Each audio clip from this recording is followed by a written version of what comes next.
Hello, my name is Grian, and today I'm going to be covering how to make better trees in Minecraft. I have done a video on tree making before, but it used to use voxel sniper, which I appreciate a lot of people don't actually have access to or fully understand how to use. So this time we're going to be making them handmade.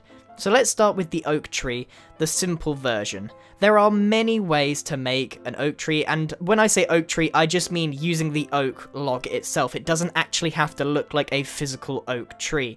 There are loads of designs, and perhaps if this does well, we can go over some more. So one of the key things is getting the base nice and thick with a trunk at a reasonable height. These handmade trees need to be a bit larger than the original Minecraft ones. You then need to make a bunch of branches. Now this is the hard bit to explain, so hopefully over the course of me circling around this you'll come to understand what I'm trying to achieve here.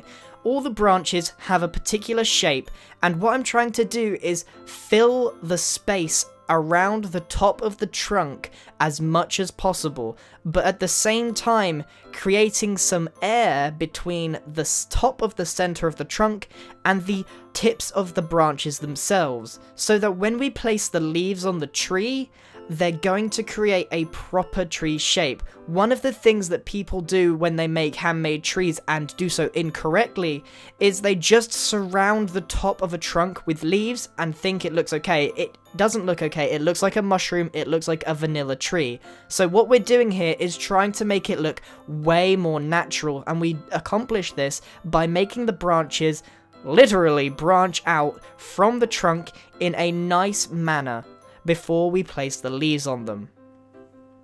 And it looks like they're just being slapped on the tree, but that's not true. There is method in the madness, and I'll try and explain it. So you want to focus your attention on placing the leaves, particularly on the tips of the branches as mentioned earlier. But what you will notice is the leaves on the outer edges, that is the ones that your eyes immediately see, I am trying to break up the connection so that the blocks are not actually connected. It makes the tree look a lot rougher and less mushroom-like, which is what we're trying to avoid. So by placing the leaves with no adjacent ones, or maybe even only connected diagonally, you're able to create a much nicer texture. And once you've added them on all of the branches, and maybe even added a few more branches where there's a little bit of space that perhaps you missed when you were planning your branches.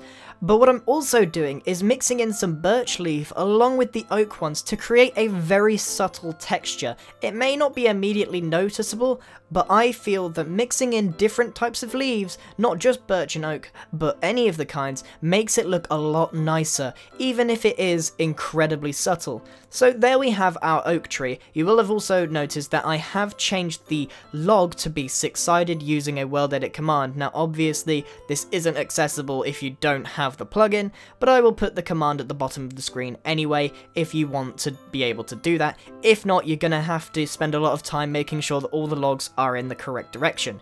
Now next up we're going to be looking at doing the pine tree. Now the default pine trees don't look that awful. They're a damn sight better than the oak ones. However, we want to make it more lifelike, a little bit bigger, and more shaped. And this one is a little more complicated. To get this one right, you need to have a lot more patience. You need to make a large trunk, so this one may even not be tall enough, and we can extend it if we need to. At the base, we need to make it nice and thick, but also slanting upwards to create a nice shape. Now you'll notice that all the way round the centerpiece I have created an upward gradient. However, they are not all the same height. That is very important in creating a more natural shape. Then at the bottom there's a little bit of a thicker base, and we're going to now add lots of branches. So these are not the prettiest things in the world, but it doesn't matter because they're going to be covered up with leaves. What's important here is getting that downward shape at a variety of angles. So at different Y coordinates in the tree, we need to place branches going downwards, but as we progress higher, the branches need to get a little bit shorter to the point where there are none left. So the ones at the bottom are incredibly long, incredibly thick, and as you go to the top, they need to get progressively smaller.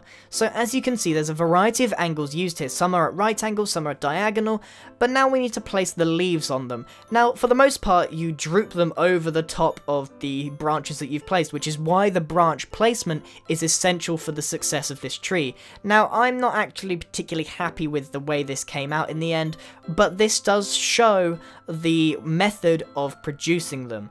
So all you need to do here is literally droop them over and try and give them as much shape as possible. Try and reduce the squareness of each one. You may find that your branches were not quite the right shape and you may need to edit them. But we have a pine tree here, and as you can see, it's not all equal. You may want to add some or remove some branches, but for the most part, it's pretty good. The next tree I want to show you is how to remake the birch tree. Now, this is going to seem incredibly similar to the first one of the oak tree, but this time it is a very different technique when we're placing the branches, and in the end, the branches are what dictate what the tree looks like. So as you can see, instead of creating those drooping branches, we're creating them that go upwards and diagonally.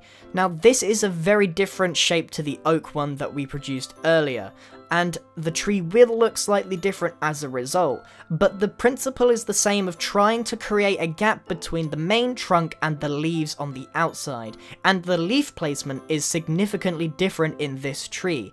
So instead of trying to focus them all at the tips, we're actually trying to create an overall shape of very wispy looking leaves. So there needs to be quite a lot of air gap, but in particular, you may need to add a few branches underneath in order to create that very ball-like shape that a birch tree has.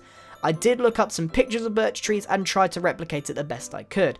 But the same principle applies here as we did with the oak tree of trying to create a very wispy looking effect, especially on the outside, trying to create all these leaves that are not really connected adjacently as much as possible.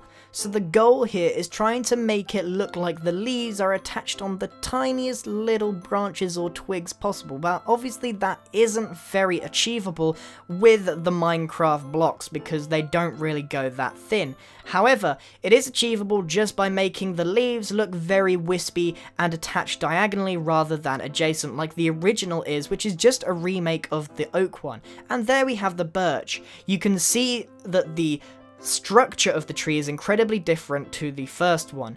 And then we go back to the pine tree, which I actually made a few alterations to when you weren't looking, and the shape is pretty good. It could have been remade a little better, probably needs a few more branches, but the method is still the same. It's more of an art form trying to create these trees by eye. You can't really get a method down to a T and teach people how to use it. You need to use your imagination with these. And we're back at the oak tree, a very good interpretation of the vanilla trees, if you ask me. Anyone that wants to create a tree repository will need to create multiple versions of these trees if you wanted to create a good looking forest. You can't just make one tree and expect it to be pasted over and over again and look good. If you want to create a forest, you're going to have to create multiple versions of heights and variants in order to achieve that. So, that's it from me everyone. Thank you very much for watching. If you enjoyed this video, leave me a comment and say if you want more trees to be transformed, would you even call them transformed, remade, how to make Minecraft trees look better. I could do the jungle ones, the dark oak, I'd probably have to do a little bit of research on what they should look like, the acacia trees. If that is something that interests you, if you like building more natural stuff, or just improving like your garden or a park, or you want something different, now is the time to tell me, because I'm trying to work out what stuff people want to learn how to build. I hope this helped. Thank you very much for watching. Goodbye.